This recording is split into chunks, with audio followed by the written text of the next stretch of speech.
Hello साथियों, स्वागत है आपका हमारे इस यूट्यूब चैनल एनसीईआरटी सॉल्यूशन में। यहाँ आपको एनसीईआरटी से रिलेटेड आपके सारे क्वेश्चंस का आंसर बहुत ही इजी वे में मिलेगा। तो आइए स्टार्ट करते हैं आज का वीडियो। और इसी के साथ यदि आपको आज का वीडियो पसंद आए तो please like, share and subscribe ज़रूर करिएगा। आज हम पढ़ेंगे राज्य विधानमंडल के अंतर्गत आने वाला राज्यपाल।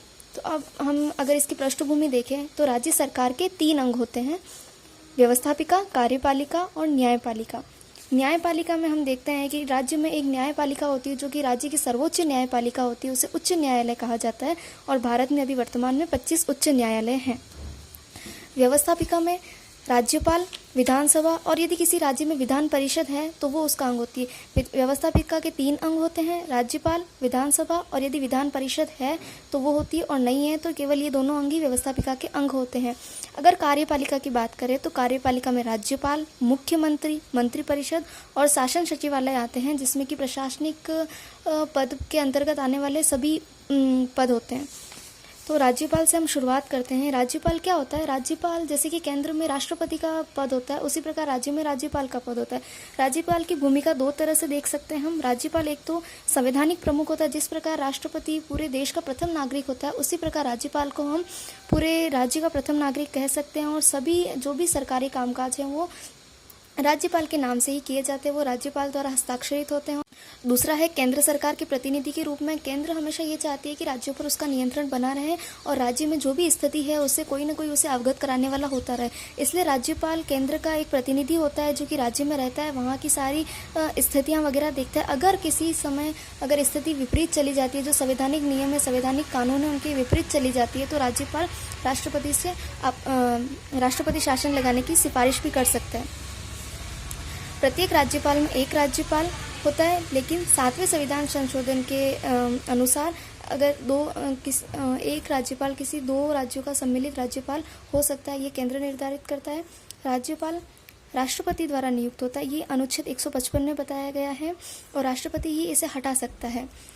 इसके अलावा वह अपना त्यागपत्र राष्ट्रपति को भी सौंप सकता है।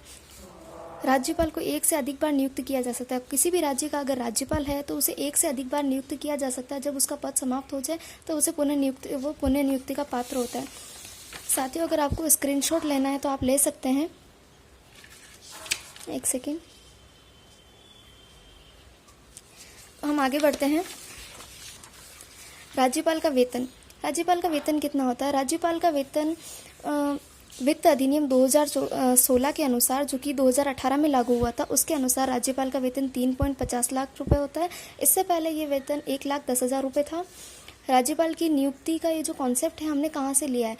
ये जो कॉन्सेप्ट है हमने इसे कनाडा से अडॉप्ट किया है। इससे पहले संविधान सभा में जब चर्चा हुई थी तो राज्यपाल को कैसे चुना जाए इसके ऊपर बहस भी हुई थी, लेकिन अधिकतर लोगों ने ये मत दिया कि राज्यपाल जो कि एक संवैधानिक पद है उसका इतना महत्व नहीं होता है और वो केवल संवैधानिक मुखिया होता है। इस कारण उसके चुनाव के ऊपर इतना खर्चा करने की ज़रूरत नहीं है, इसलिए राज्यपाल के केंद्र द्वारा नियुक्त होता है।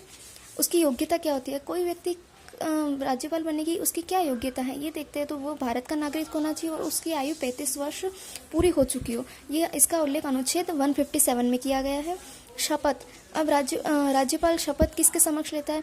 तो हाई कोर्ट का जो चीफ जस्टिस होते हैं, अगर वो हैं तो उनके सामने शपथ लेंगे। अगर वो नहीं है, उनकी एब्सेंस में, तो जो भी वरिष्ठतम न्यायाधीश होगा उनके सामने राज्यपाल शपथ लेते हैं, और शपथ का उल्लेख है अनुच्छेद 159 में। राज्यपाल की पदावधि कितनी होती है? राज्यपाल जब से पद ग्रहण करता है उसकी पदावधि 5 वर्ष की अवधि तक होती है, और वो किसी भी समय अपना त्यागपत्र राष्ट्रपति को सौंप सकता है, और राष्ट्रपति उसे पुनः नियुक्त भी कर सकते हैं। राज्यपाल की शक्तियाँ।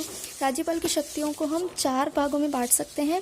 पहली है कार्यपालिका शक्तियाँ, दूसरी है विधायिका शक्तियाँ, तीसरी है न्यायिक शक्तियाँ और चौथी है वित्तीय शक्तियाँ।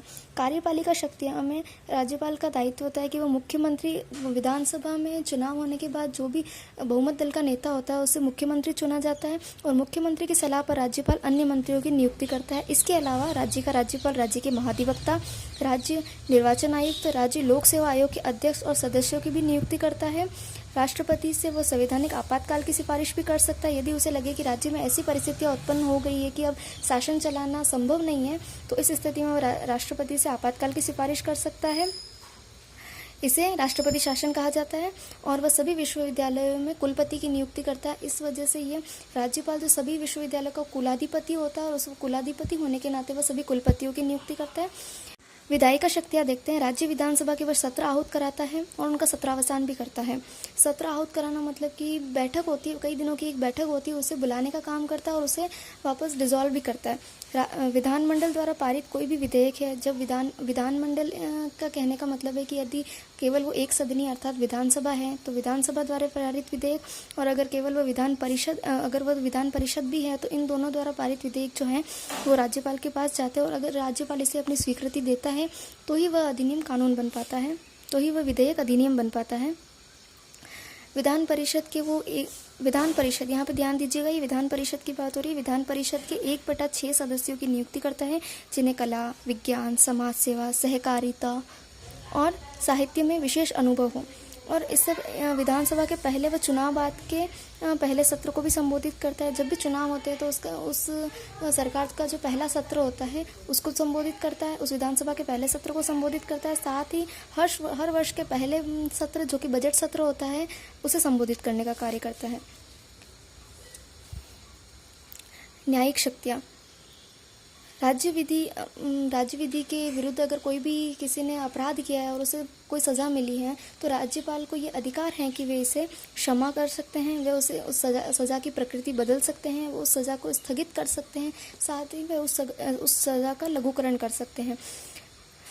पर यहाँ पे ये ध्यान देने की बात है कि राज्यपाल कभी भी मृत्युदंड को माफ़ नहीं कर सकते। ये मृत्युदंड को माफ़ करने का अधिकार केवल राष्ट्रपति को है। और इसके साथ ही वह हाई कोर्ट के जजेस की भी नियुक्ति करते हैं। वित्तीय शक्तियाँ, वह बजट को राज्य विधानसभा के सामने रखते हैं।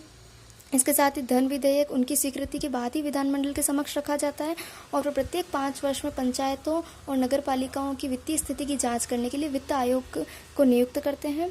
तो इन शॉर्ट हमने राज्यपाल के बारे में पढ़ लिया, आप इसका स्क्रीनशॉट ले सकते हैं। थैंक यू साथियों। अगर आपको आज का वीडियो पसंद आया तो please like, share and subscribe करें और इस नए चैनल को सपोर्ट करें।